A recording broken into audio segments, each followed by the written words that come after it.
Hey everyone, welcome back.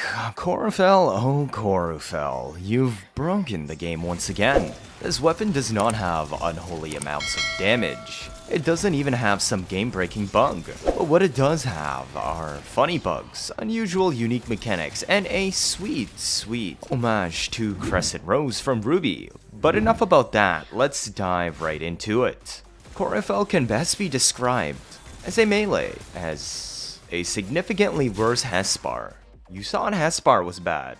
Remember that what was bad about Hespar was actually the stance and not the weapon itself. While the stats are no standout, Hespar was by and large still a well above average melee. Decent crits, actually good status, above average base damage, and slightly slash weighted. Its main issue though was that the stance was so bad it completely overshadowed the weapon itself. Bad hitboxes, unnecessary end lag, bad stance multipliers, lack of force slash procs, and just a very awkward feel. It doesn't even have force proc slash on heavies like one-handed scythes do. But Corufell here, we are lucky it has a Gunscythe mechanic.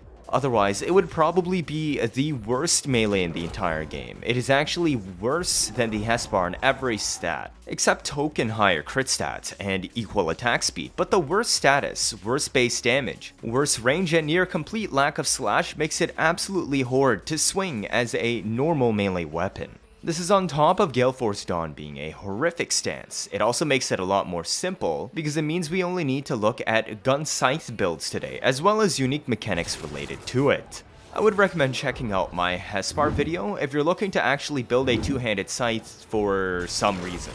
The shot of the Gunscythe is simple. It shoots out a wide, spherical Archoplasmor-styled projectile. It has an infinite body punch through, zero terrain punch through, and reaches out to 30 meters. It only has 50% damage falloff, which does not begin until 15 meters, scaling linearly.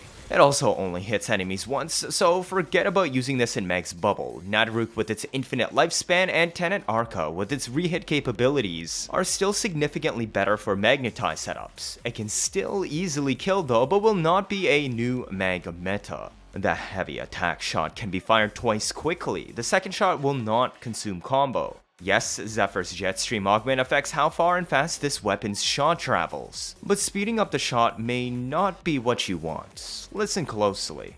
So, the unique quirks. This weapon has multiplicative condition overload scaling.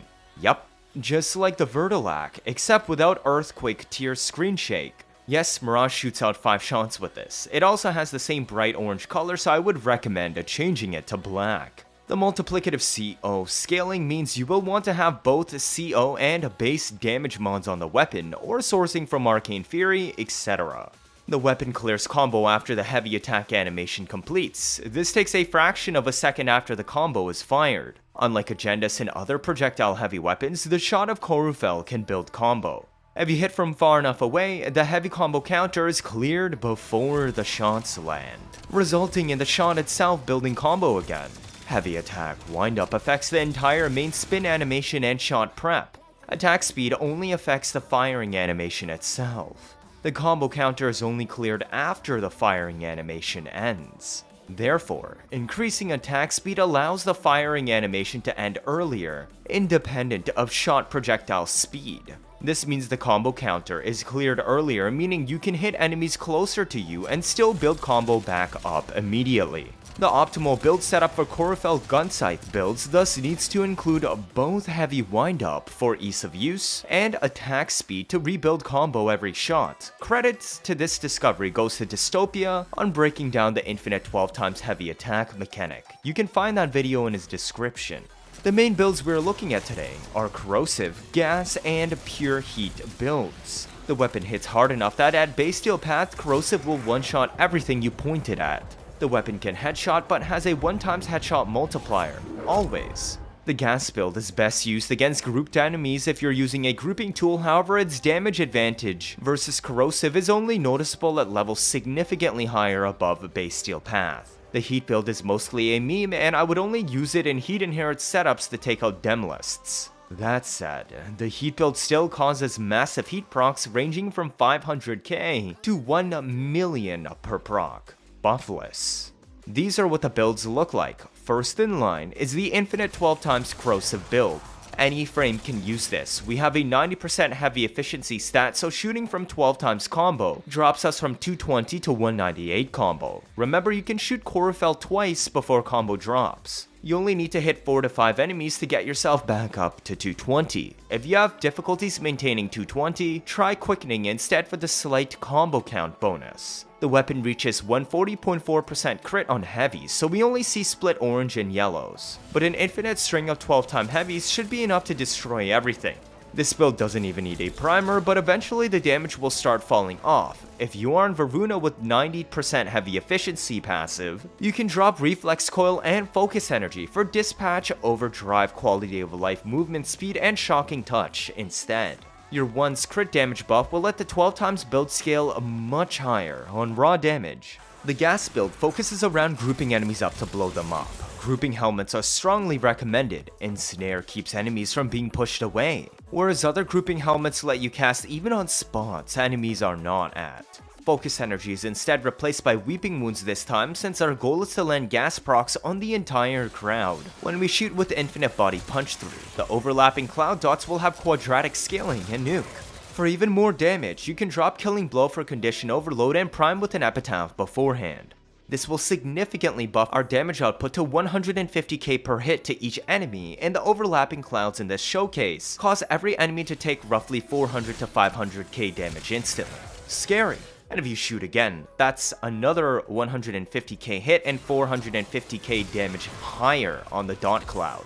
For Voruna, using the 90% heavy efficiency passive, because her 1 sets your status to 100% instead of adding status, you will want to drop Weeping Wounds for Sacrificial Pressure, more base damage to scale into Multiplicative CO, and drop Reflex Coil for Dispatch, Overdrive, Quality of Life as well. The final build today is a funny Heat Inherit build used specifically for killing Demolysts. It's annoying to use on trash fodder because it really wants a primer usage to benefit from Heat Inherit mechanics. Basically, all future heat procs use the heat percent, and for one of the Bane dips of the Daunt double dipping, the Bane percent of the primer. For the actual DPS weapon you use to stack more heat procs afterwards, it only cares about base damage percent and Bane percent for the second dip. Of course, you still want some heat so you can proc it. This means you can offload stacking a ton of heat mods to your primer, just like what you would do for a viral primer instead of putting viral on your weapon.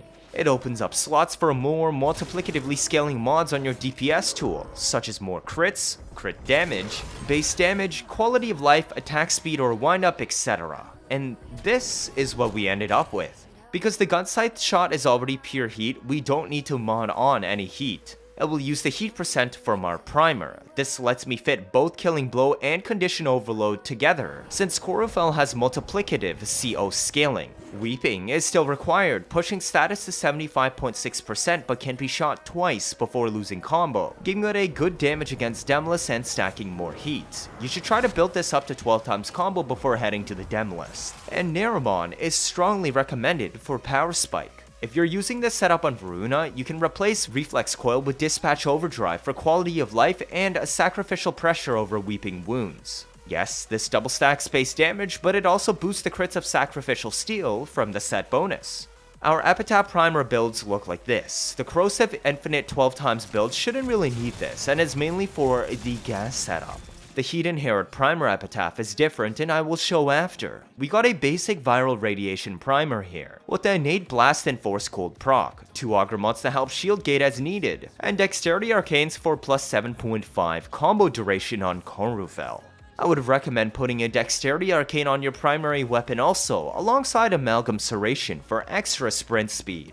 For the Heat Inherit primer, a few things change. We only have one space for an auger mod now. We run as high heat percent as we can fit, since it carries over into later heat procs from Corufell itself, so we're double stacking primed heated charge and scorch. Primed Bane is needed as one of the dips, and we still have viral priming to offer.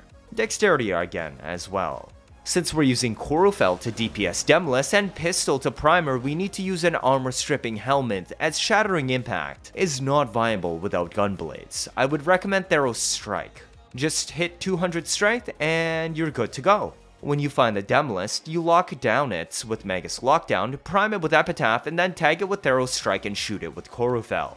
Make sure you're a 12x combo. You don't need to hit it in the head, as remember, it has a 1x headshot multiplier. Cheers! If this is your first time watching, feel free to leave a like or better yet subscribe. Let me know your thoughts down in the comments. 79.5% of you are not subscribed. I'm trying my best to get you new information out always, as soon as possible like I've done with Citrine's Last Wish. Stick around if you want to see interesting memes and builds on a nearly daily basis. You don't want to miss out on any of that, do you? And that'll be it for this video. Thank you all for watching and see you all next time.